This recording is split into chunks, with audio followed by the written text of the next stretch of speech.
Book 2, Chapter 26. Every year on the 15th of October Fifth Avenue opened its shutters, unrolled its carpets, and hung up its triple layer of window curtains. By the 1st of November this household ritual was over, and society had begun to look about and take stock of itself.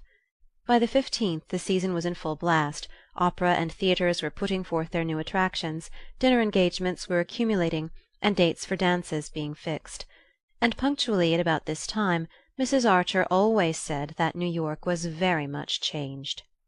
Observing it from the lofty standpoint of a non-participant, she was able, with the help of Mr. Sillerton Jackson and Miss Sophy, to trace each new crack in its surface, and all the strange weeds pushing up between the ordered rows of social vegetables. It had been one of the amusements of Archer's youth to wait for this annual pronouncement of his mother's, and to hear her enumerate the minute signs of disintegration that his careless gaze had overlooked. For New York, to Mrs. Archer's mind, never changed without changing for the worse, and in this view Miss Sophy Jackson heartily concurred. Mr. Sillerton Jackson, as became a man of the world, suspended his judgment and listened with an amused impartiality to the lamentations of the ladies. But even he never denied that New York had changed, and Newland Archer, in the winter of the second year of his marriage, was himself obliged to admit that if it had not actually changed, it certainly was changing. These points had been raised as usual at Mrs. Archer's Thanksgiving dinner. At the date when she was officially enjoined to give thanks for the blessings of the year, it was her habit to take a mournful though not embittered stock of her world, and wonder what there was to be thankful for. At any rate, not the state of society. Society, if it could be said to exist, was rather a spectacle on which to call down biblical imprecations, and in fact every one knew what the Reverend Dr. Ashmore meant when he chose a text from Jeremiah, chapter 2, verse 25, for his Thanksgiving sermon. Dr. Ashmore, the new rector of St. Matthew's, had been chosen because he was very advanced. His sermons were considered bold in thought and novel in language. When he fulminated against fashionable society, he always spoke of its trend, and to Mrs. Archer it was terrifying and yet fascinating to feel herself part of a community that was trending. "There is no doubt that Dr. Ashmore is right. There is a marked trend," she said, as if it were something visible and measurable, like a crack in a house. "It was odd, though, to preach about it on Thanksgiving," Miss Jackson opened, and her hostess dryly rejoined, "Oh, he means us to give thanks for what's left." Archer had been wont to smile at these annual vaticinations of his mother's, but this year even he was obliged to acknowledge as he listened to an enumeration of the changes that the trend was visible. "The extravagance in dress!" Miss Jackson began. "Sillerton took me to the first night of the opera, and I can only tell you that Jane Merry's dress was the only one I recognized from last year, and even that had had the front panel changed. Yet I know she got it out from Worth only 2 years ago, because my seamstress always goes in to make over her Paris dresses before she wears them." "Ah, Jane Merry is one of us," said Mrs. Archer, sighing, as if it were not such an enviable thing to be in an age when ladies were beginning to flaunt abroad their Paris dresses as soon as they were out of the custom-house, instead of letting them mellow under lock and key, in the manner of Mrs. Archer's contemporaries. "Yes, she's one of the few. In my youth," Miss Jackson rejoined, "it was considered vulgar to dress in the newest fashions, and Amy Sillerton has always told me that in Boston the rule was to put away one's Paris dresses for 2 years. Old Mrs. Baxter Pennilow, who did everything handsomely, used to import 12 a year, 2 velvet, 2 satin, 2 silk, and the other 6 of poplin and the finest cashmere. It was a standing order, and as she was ill for 2 years before she died, they found 48 Worth dresses that had never been taken out of tissue paper, and when the girls left off their mourning they were able to wear the first lot at the symphony concerts without looking in advance of the fashion. Ah, well, Boston is more conservative than New York, but I always think it's a safe rule for a lady to lay aside her French dresses for 1 season," Mrs. Archer conceded. "It was Beaufort who started the new fashion by making his wife clap her new clothes on her back as soon as they arrived. I must say at times it takes all Regina's distinction not to look like Miss Jackson glanced around the table, caught Janey's bulging gaze, and took refuge in an unintelligible murmur. "Like her rivals," said Mr. Sillerton Jackson, with the air of producing an epigram. "Oh!" the ladies murmured. And Mrs. Archer added, partly to distract her daughter's attention from forbidden topics, "Poor Regina! Her Thanksgiving hasn't been a very cheerful one, I'm afraid. Have you heard the rumours about Beaufort's speculations, Sillerton?" Mr. Jackson nodded carelessly. Everyone had heard the rumours in question, and he scorned to confirm a tale that was already common property. A gloomy silence fell upon the party. No one really liked Beaufort, and it was not wholly unpleasant to think the worst of his private life, but the idea of his having brought financial dishonour on his wife's family was too shocking to be enjoyed even by his enemies. Archer's New York tolerated hypocrisy in private relations, but in business matters it exacted a limpid and impeccable honesty. It was a long time since any well-known banker had failed discreditably, but every one remembered the social extinction visited on the heads of the firm when the last event of this kind had happened. It would be the same with the Beauforts, in spite of his power and her popularity. Not all the leagued strength of the Dallas connection would save poor Regina if there were any truth in the reports of her husband's unlawful speculations. The talk took refuge in less ominous topics, but everything they touched on seemed to confirm Mrs. Archer's sense of an accelerated trend.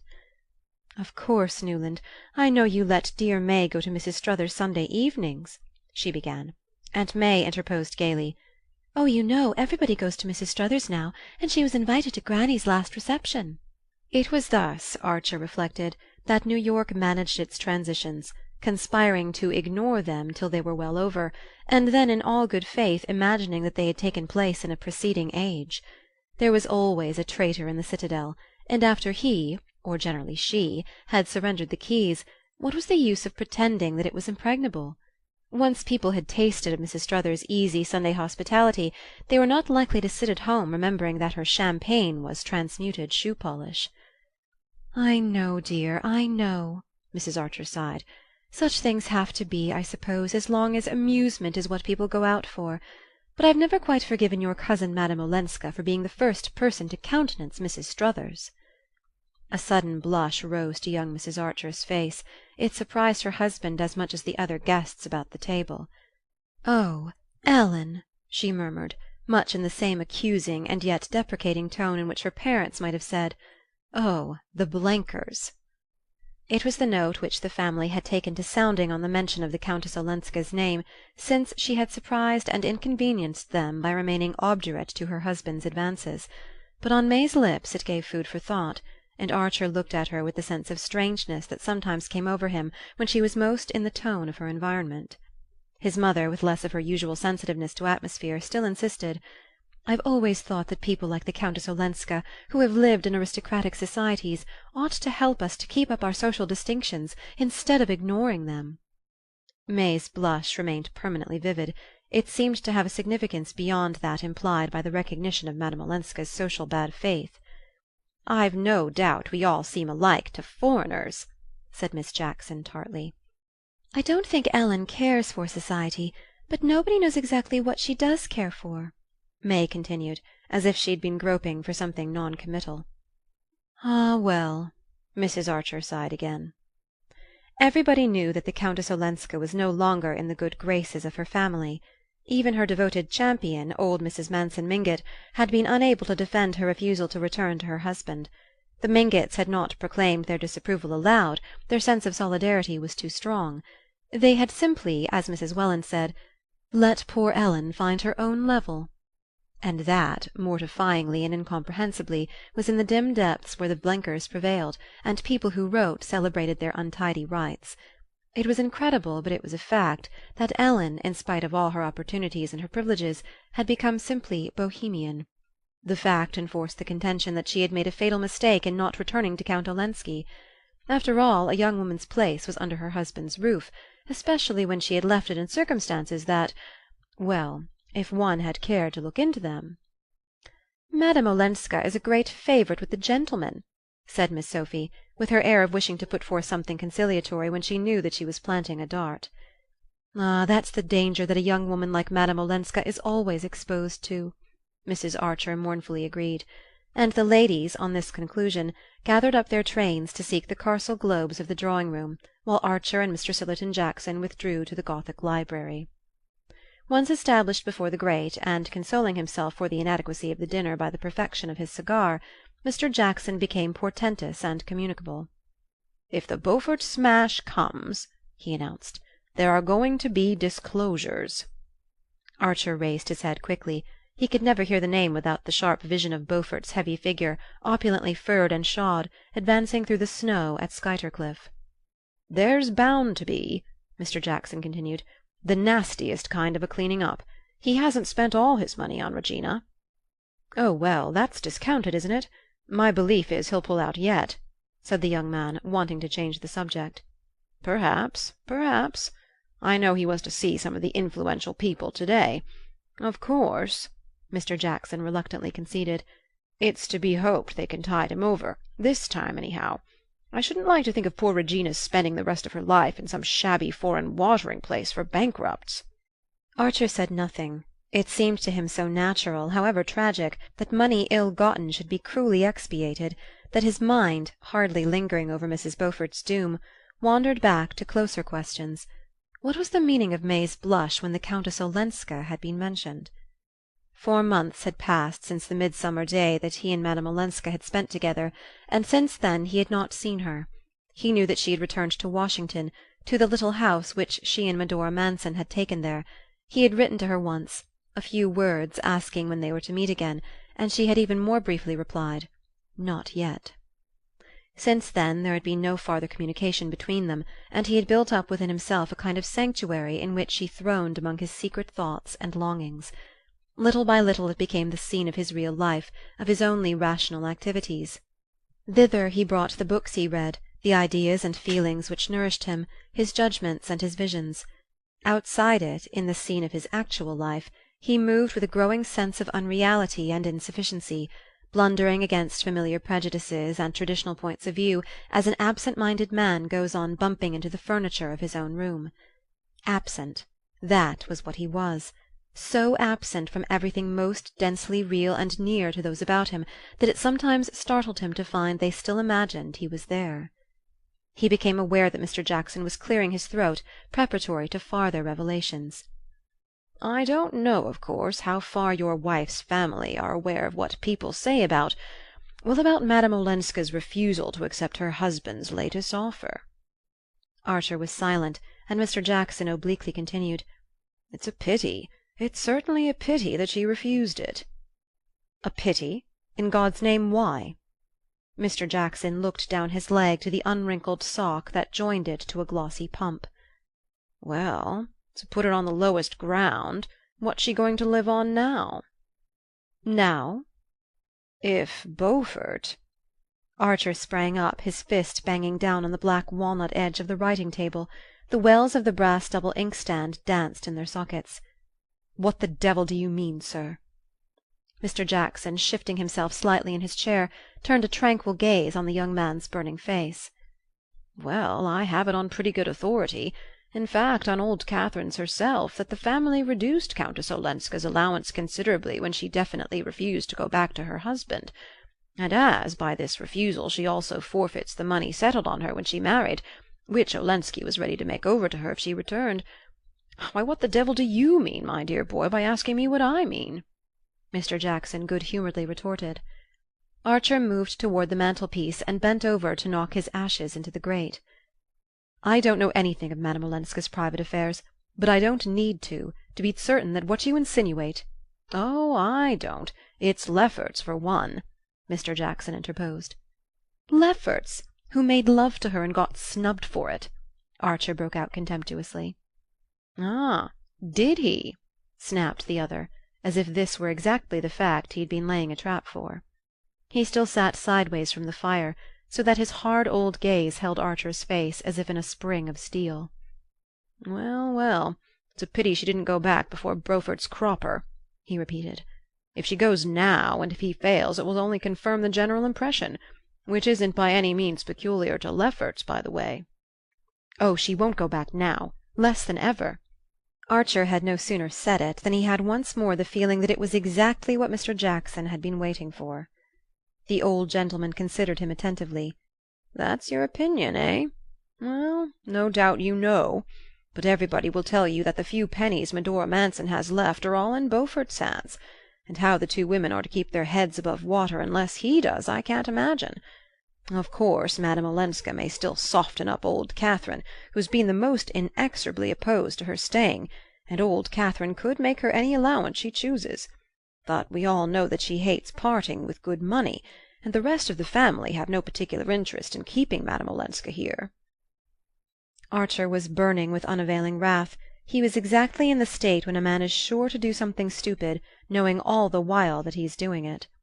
He saw that Mr. Jackson had been instantly struck by the fact that Madame Olenska's differences with her grandmother and her other relations were not known to him, and that the old gentleman had drawn his own conclusions as to the reasons for Archer's exclusion from the family councils.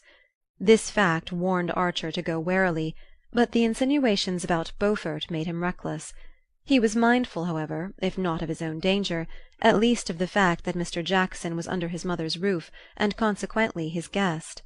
Old New York scrupulously observed the etiquette of hospitality, and no discussion with a guest was ever allowed to degenerate into a disagreement. "Shall we go up and join my mother?" he suggested curtly, as Mr. Jackson's last cone of ashes dropped into the brass ash-tray at his elbow. On the drive homeward, May remained oddly silent. Through the darkness he still felt her enveloped in her menacing blush. What its menace meant he could not guess, but he was sufficiently warned by the fact that Madame Olenska's name had evoked it. They went upstairs, and he turned into the library. She usually followed him, but he heard her passing down the passage to her bedroom. "May," he called out impatiently, and she came back with a slight glance of surprise at his tone. "This lamp is smoking again. I should think the servants might see that it's kept properly trimmed," he grumbled nervously. "I'm so sorry. It shan't happen again," she answered, in the firm, bright tone she had learned from her mother, and it exasperated Archer to feel that she was already beginning to humour him like a younger Mr. Welland. She bent over to lower the wick, and as the light struck up on her white shoulders and the clear curves of her face, he thought, "How young she is! For what endless years this life will have to go on!" He felt with a kind of horror his own strong youth and the bounding blood in his veins. "Look here," he said suddenly, "I may have to go to Washington for a few days. Soon. Next week, perhaps." Her hand remained on the key of the lamp as she turned to him slowly. The heat from its flame had brought back a glow to her face, but it paled as she looked up. "On business?" she asked, in a tone which implied that there could be no other conceivable reason, and that she had put the question automatically, as if merely to finish his own sentence. "On business, naturally. There's a patent case coming up before the Supreme Court." He gave the name of the inventor, and went on furnishing details with all Lawrence Lefferts's practised glibness, while she listened attentively, saying at intervals, "Yes, I see." "The change will do you good," she said simply when he had finished. "And you must be sure to go and see Ellen," she added, looking him straight in the eyes with her cloudless smile, and speaking in the tone she might have employed in urging him not to neglect some irksome family duty. It was the only word that passed between them on the subject, but in the code in which they had both been trained it meant, "Of course you understand that I know all that people have been saying about Ellen, and heartily sympathize with my family in their effort to get her to return to her husband.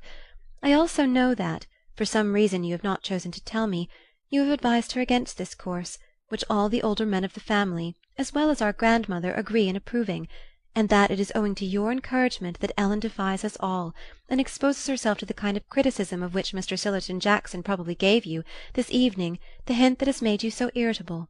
Hints have indeed not been wanting, but since you appear unwilling to take them from others, I offer you this one myself, in the only form in which well-bred people of our kind can communicate unpleasant things to each other, by letting you understand that I know you mean to see Ellen when you are in Washington, and are perhaps going there expressly for that purpose, and that since you are sure to see her, I wish you to do so with my full and explicit approval, and to take the opportunity of letting her know what the course of conduct you have encouraged her in is likely to lead to." Her hand was still on the key of the lamp when the last word of this mute message reached him. She turned the wick down, lifted off the globe, and breathed on the sulky flame. "They smell less if one blows them out," she explained, with her bright housekeeping air. On the threshold she turned and paused for his kiss. End of chapter 26.